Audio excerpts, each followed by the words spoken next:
Drones destroying abandoned equipment by dropping grenades into open hatches can go down low to increase the chances of hitting an open hatch as seen in this case.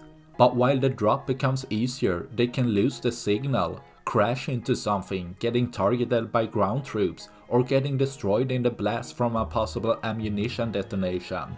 But as seen from two views, this drone operator knew exactly what they were doing, making a very controllable descent and drop before taking off to avoid the grenade that destroyed the BMP, making sure each grenade counts to lower Russia's armored forces, leaving less for tomorrow.